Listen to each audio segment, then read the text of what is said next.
Bang, berapa harga tas satu? Kalau tas ini 280 karena Ya, ini bahan bagus, bahan kampas. kampas ya. Kalau yang ini Ini bahan kampas, ini bahan bludu. Ini bludu ada ya. dua macam. Ya, luar biasa. Dua macam produksinya, Eh, yang bludu sama yang kampas. kampas. Ini bisa ditenteng enak ya, Ya. untuk oleh-oleh ya. Baik, penonton sekalian, pada hari ini saya berada di jantung kota Lok Sumawe di pusat perbelanjaan oleh-oleh yang sangat berharga untuk keluarga Anda. Nah, saya akan langsung ke sana ke tempat produksinya nanti.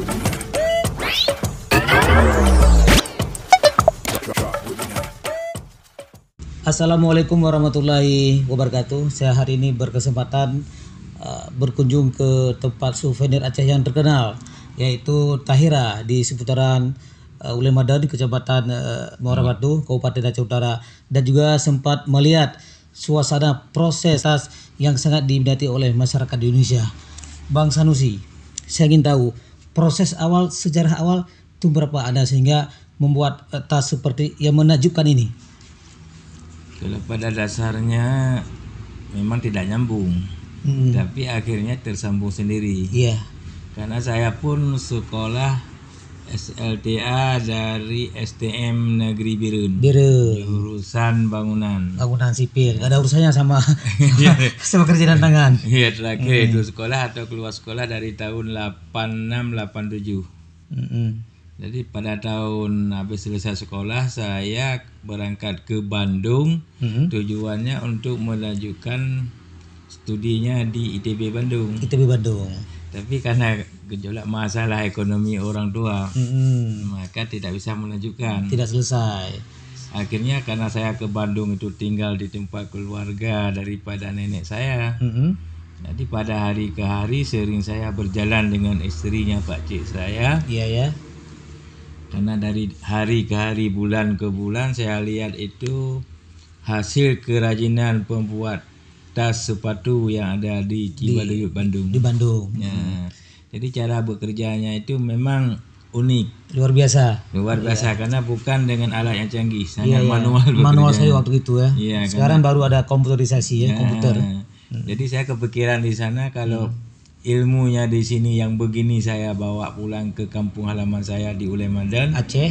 Kalau ada manusia yang mau mengikuti arahan atau cara saya bekerja mungkin bisa berhasil. Tapi pada tahap pertama yang saya pulang ke Aceh, saya ajak masyarakat. Pada nggak mau. Lebih banyak nggak mau open. Nggak mau respon. 1-2 yang ada pada tahap pertama itu ada yang mau. Yang dekat sekali kawan nama saya itu ada 4 orang. 4 orang yang mau bekerja sama Pak Sanusi waktu itu. Yang 4 orang itu dari hasil membuat motif tas sampai perakitan. Itu awalnya di tempat ini juga Pak Di Sanusi? dalam di rumah mamak saya. Di rumah saya. Terus proses awal ini kan saya lihat tasnya cantik sekali ya, dan pun proses pengerjaannya dulu sungguh sangat rumit. Sekarang sudah komputerisasi lah, sudah digitalisasi langsung jadi. Kalau dulu gimana? Satu tas itu berapa jam selesai dari awal proses sampai jadi satu tas? Kalau awalnya pertama itu memang saya sendiri yang pertama. Sendiri. Membuat percobaan itu membutuhkan waktu 1 tahun.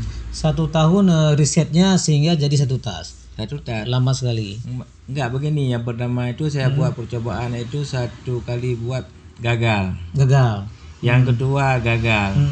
Yang ketiga baru berhasil karena yang ketiga memang udah benar-benar saya mau bekerja untuk masyarakat, untuk manusia yang ada di sekitar Ulemadan. Di Ulemadan. Saya lihat rumit buatnya, cara pembuatannya itu bisa diceritakan dari pengalaman dari pertama Bang Sanusi buat sehingga jadi tas seperti ini. Apa yang harus dibuat pertama kali? Yang paling pertama itu kan membuat polanya. Kita membuat polanya untuk jadi tas memang susah, rumit. Karena pola udah jadi, kita motif sendiri. Begitu kita bentuk tas kadang-kadang nggak pas, risetnya nggak pas. Iya, kadang-kadang bentuk yang udah kita buat di pola, kita buat motif, begitu kita merakit menjadi tas bergeser ya. Itu biar nggak bergeser gimana solusinya? Ya, kita cari penyebabnya. Kita olah lagi di mana agak kurang, di mana yang nggak pas kita paskan. Ini motif ini ide dari mana? Sehingga kan bervariasi nih, nggak sama. Ini dari mana? Ini kalau motifnya memang udah ada dasarnya. Dasarnya Cuma tinggal kita mensimetriskan, mengembangkan, mencocokkan. Ya? Mencocokkan kalau tas begini motifnya macam mana yang cocok untuk dia. Jadi situasi dan kondisi kita sinkronkan. Iya betul. Kalau ditutupnya begini, kalau tasnya begini, motif tasnya apa yang cocok di situ. Tapi pada umumnya kalau barangnya ini udah keluar ke pasaran, pada umumnya itu konsumen yang meminta dia harus begini. Inilah yang paling susah. Iya, harus ada. Saya suka begini. Bapak ini suka begitu. Itu agak ribet. Karena harus kita ciptakan ulang. Ini kita kembali ke belakang lagi. Pada dasarnya khususnya Aceh Utara, bukan Aceh Utara. Memang saya yang pertama pada tahun 88 saya pertama menggerakkan. Keberhasilan pada tahun 89 baru ada hasil. Di akhir tahun 89 bulan 10 baru ada hasil. Berarti sekitar 1 tahun berjalan. 1989 baru berhasil. Dan memproduksi tas seperti ini. Nah, dulu kan tidak ada media sosial. Bagaimana cara Bang Sanusi mengeksplor tasnya ke orang-orang? Itu cara mengeksplornya itu dulu ada namanya PT KACM, itu yang dibuat oleh anak perusahaan PT ASEAN Fertilizer. AF. ASEAN. PT AAF. Itu tokonya di Luxmawi dekat dengan Bank BCA. BCA dulu. Kalau untuk ke mancanegara itu orang mobil wheel yang ada di luar Indonesia. Karena waktu itu orang yang mau pulang, orang-orang bule itu mau udah berakhir masa bekerjanya di mobil wheel, itu sering datang ke tempat kerja saya. Dia minta membuat tas, dia bawa tas apa yang dia pakai. Apa dia inginkan, begini itu harus baru kita racit. Udah itu motifnya juga kita cocokkan nih. Kalau yang ini di mana cocok sama tas yang orang itu mau. Jadi kalau dinamakan tas ulema dan udah mancanegara bukan pada saat sekarang ini. Dari dulu sudah. Udah tahun 90-an itu udah berkembang untuk mancanegara. Sudah punya nama untuk mancanegara. Brandnya sudah ada. Udah ada bukan di negara Amerika itu bagian negaranya Montana itu dan lainnya itu udah ada. Dasarnya Dule Madan di tempat Bang Sanusi. Ya karena yang pertama kali punya yang kayak gini saudara itu tepat Bang Sanusi. Yang lain cuma dikembangkan saja. Ini dasar induk di sini. Kalau khususnya Aceh Utara. Tapi kalau Aceh kita nggak tahu. Tapi jelas saudara di sini dulu. Karena ini dasarnya motif tas ini dan tas ini bergerak yang pertama Takengon, Desa Bebesan dan Gaya Luwes. Termasuk Kutacane. Itu yang paling pertama yang buat tas ini. Itu banyak bervariasi saya lihat. Ada yang besar, ada yang kecil. Itu apa aja yang diproduksikan di sini di tempat Tahira Souvenir di Ulema dan tempat Bang Sanusi? Kalau tasnya ini banyak jenisnya, banyak ukurannya, banyak bentuknya. Karena dengan banyak ukuran dan bentuknya ini termasuk konsumen yang meminta. Kadang-kadang konsumen dia bawa tas ke tempat kita, tas kulit brand luar negeri. Sampai ke sini disuruh buat. Suruh buat sama kita. Ribut enggak? Itulah kadang-kadang ribut, kadang-kadang ada yang susah kali untuk kerja. Tapi karena konsumen harus mau, kita harus mengerjakan. Tetapi kadang-kadang agak melenceng juga dari dasar tas itu. Di dasar tas itu agak melenceng, maksud desainnya segala macam enggak lagi motif Aceh. Cuma yang kita kerjanya ini kalau khususnya saya sering agak merubah daripada permintaan, tetapi saya kompromi dulu. Ini tas punya orang, tas orang ini tentunya terkadang ada hak ciptanya. Kita jangan proses 100% sama. Kita rombaklah sedikit. Harus dirombak biar nggak kena klaim hak cipta orang. Iya betul. Ini Bang kan banyak jenisnya itu. Itu memang ide bunga-bunga ini itu apa sama semua atau memang didesain ada yang desainnya maksudnya? Ada orang yang desain? Kalau sekarang ini udah mulai ada, tetapi pada dasarnya ini motifnya ini motif gayo.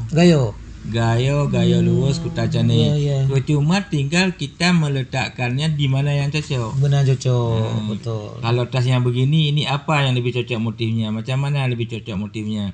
Tetapi kalau pada warnanya ini, warna motifnya ini kebanyakan toko souvenir yang minta. Toko souvenir. Harus begini, tolongnya ini, warna ini lebih banyak pakai warna benang ini. Iya. Biasanya yang membutuhkan. Tergantung pasar yang butuhkan baru kita bikin. Tapi Bang Sanusi siap apapun yang diminta oleh pasar. Iya kan. Terus ada saya lihat juga yang pintu Aceh ini khas Takengon semua kan. Itu ada berapa variasi bukannya, ada pintu Aceh, ada yang Takengon, yang lain ada selain ini.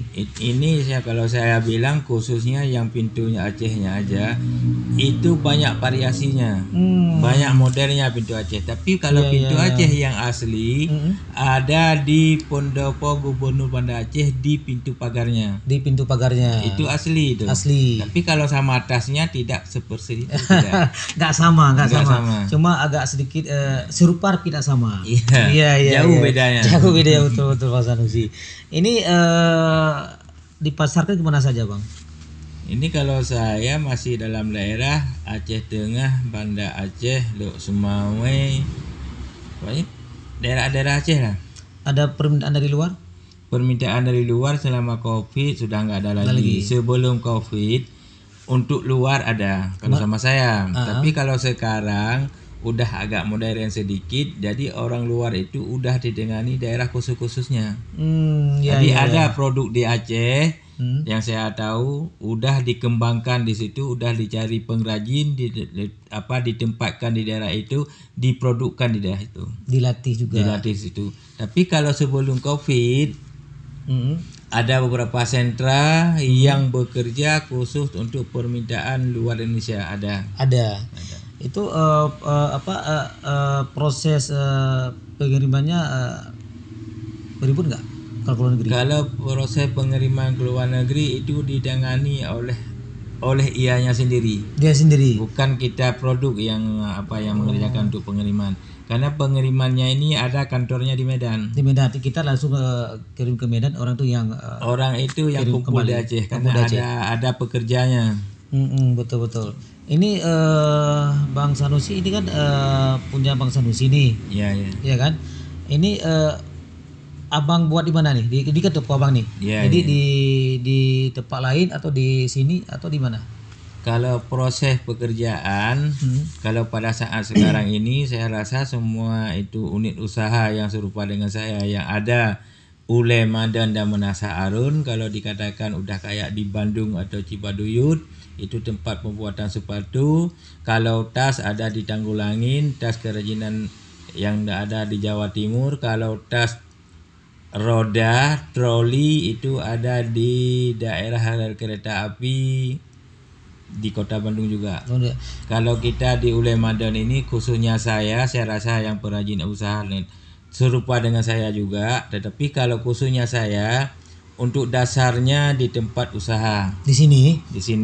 Jadi pertama dan akhir di tempat kerja. Kalau motifnya khusus sekarang udah dibawa ke rumah pengrajinnya sendiri-sendiri.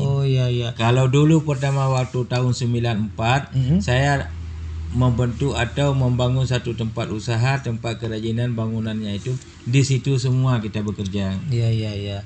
Tapi sekarang udah lain, yang desain lain, yang jahit lain, finishing di sini. Iya, kalau sekarang ini bentuk pola di tempat usaha, mengeles atau pekerjaan pertama di tempat usaha saya di sini.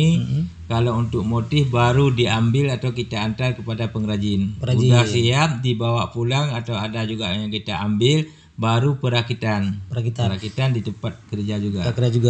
Bang Sanusi itu kan tas semua saya lihat nih, ada banyak tas. Itu tas apa aja yang Bang Sanusi produksi di sini? Ada tas golf, yang lebih banyak itu tas wanita. Yang seperti ini. Yang sandang, tenteng, sandang, itu yang lebih banyak. Betul. Karena kita kerja ini apa yang maunya konsumen. Pasar. Iya. Kalau berbicara tentang nilai berapa berkisar satu tas? Kalau satu tas itu yang paling kecil sekali itu harganya 10.000. 10.000. Paling tinggi itu harganya 350 50.000, ada yang tinggi lagi yang lebih bahannya itu tergantung 500.000. Oh, itu ada jenis bahan juga ya? Iya. Nggak sama semua bahannya? Ya tidak sama. Itu yang bagus bahan apa biasanya? Itu bahan yang dari luar Indonesia. Indonesia didatang kemari? Iya, kita beli. Sekarang agak susah juga kalau bahan yang bagus-bagus, termasuk aksesoris yang bagus, udah nggak ada di Medan, harus kita cari ke Jakarta, Surabaya, baru ada. Itu bahan yang bagus diproduksi tas yang bagaimana? Atau tas yang pakai troli itu, atau tas golok, atau yang tas pesanan khusus? Kalau pesanan khusus itunya selempang wanita. Selempang wanita. Itu yang lebih banyak harganya. Yang lebih banyak melonjak harganya. Iya, iya. Nah sekarang Bang Sanusi kan cukup banyak nih cara memasarkannya tas seperti ini. Apakah ada juga memanfaatkan media online? Ada juga. Apa namanya? Siapa Ada tahu yang untuk ingin tahu. Namanya media online, ada juga, ada yang yang masa sekarang. Kalau anak saya dia memasarkan lewat Shopee, ada juga. Shopee ya? Iya. Aplikasi Shopee. Iya. Nah buat penonton sekalian, bagi Anda yang di luar kota Luxmawe, Aceh, dan di luar Indonesia, ya bisa memesan lewat aplikasi media sosial itu ya, Shopee. Apa nama akunnya? Ketik tas Aceh aja keluar. Iya, ketik tas Aceh bisa keluar. Kalau nama Anggil juga bisa keluar. Tapi pada dasarnya kalau anak saya bikin tas Aceh Anggil. Anggil itu apa namanya? Iya. Kalau nama toko ini? Kalau nama toko ini dia, Tahira ya. Tahira Souvenir ya. Hari ini kita sudah berbincang-bincang dengan Bang Sanusi ya, pemilik toko Tahira. Beliau adalah orang pertama yang membuat tas ini di Aceh Utara. Nah, bagi Anda yang berkunjung ke daerah provinsi dan Aceh Darussalam, jangan lupa membeli oleh-oleh yang seperti ini dan juga sangat menakjubkan. Dan kalau memang ada di kota Luxembourg dan sekitarnya, boleh juga langsung belanja langsung ke tempat Bang Sanusi di Jalan Medan Banda Aceh di Ulemaden. Ya. Terima kasih Bang Sanusi atas waktunya. Iya, cuma saya mengarahkan meminta kepada konsumen tas yang ada di Aceh Utara atau Kecamatan Muara Batu sekitarnya, karena di Desa Ulemaden dan Menasa Arun banyak unit usaha yang sudah mengerjakan tas kerajinan Aceh yang berkembang. Iya betul. Dan intinya bisa minimalisir istilahnya pengangguran. Iya. Dengan ada home industry ini bisa menciptakan lapangan kerja, juga bisa memberikan suatu edukasi kepada masyarakat bahwa apapun bisa kita lakukan kalau kita ada kemauan. Kan begitu Mas Sanusi. Cuma ini harapan saya kepada pemerintah Aceh, instansi terkait, tolonglah bantu pengrajin kerajinan tas Aceh yang ada di Aceh pada umumnya. Iya, khususnya kepada pemerintah Aceh yang ada di Luxmawe untuk membantu kerajinan Aceh supaya kita bisa mengurangi manusia-manusia yang tidak ada pekerjaan. Iya betul. Tidak hanya perempuan, termasuk juga laki-laki. Iya. Dengan ada hasil bekerjanya ini oleh bapak-bapak dari instansi pemerintah yang terkait, mudah-mudahan bisa mengembangkan ini. Karena pada saat ini di Aceh Utara sudah dibangun satu gedung sentra industri kerajinan tas. Dan sudah pernah beberapa hari yang lalu dikasih diklat atau pelatihan kepada pengrajin tas yang ada di sekitar Desa Ulemaden. Karena gedungnya itu terletak di Desa Ulemaden. Oh, dekat juga ya. Karena yang dibangun oleh pemerintah Aceh Utara. Ya, Disperindak kan? Iya, Disperindak. Kita mengharapkan sangat gedung yang ada ini ada manfaatnya. Yang pertama sekali kepada manusia, orangnya yang ada di Desa Ulemaden. Itu pada dasarnya kepada umumnya Aceh Utara. Dan juga bisa untuk menciptakan lapangan kerja lebih baik dengan adanya pelatihan-pelatihan, adanya praktek langsung seperti ini ya, otomatis orang kan lebih menarik untuk mengikuti hal tersebut karena nyata nampak ini. Iya. Baik Bang Sanusi, terima kasih atas waktunya sudah hadir di tengah kita pada hari ini, dan mudah-mudahan bisa menjadi edukasi dan inspirasi bagi teman-teman kita yang menonton, dan juga bisa melaksanakan usaha kecil seperti yang Abang lakukan sekarang ini. Dan mudah-mudahan apa yang Abang sampaikan tadi bisa didengarkan oleh baik pemerintah daerah, pemerintah pusat, dan juga lainnya yang mungkin bisa membantu untuk memproses, memproduksi dan juga pengadaan seperti alat-alat komputer yang bisa lebih rapi jahitannya. Kan gitu Bang Samiti. Iya. Baik Bang, terima kasih. Iya. Ya, sukses selalu. Assalamualaikum warahmatullahi wabarakatuh. Waalaikumsalam.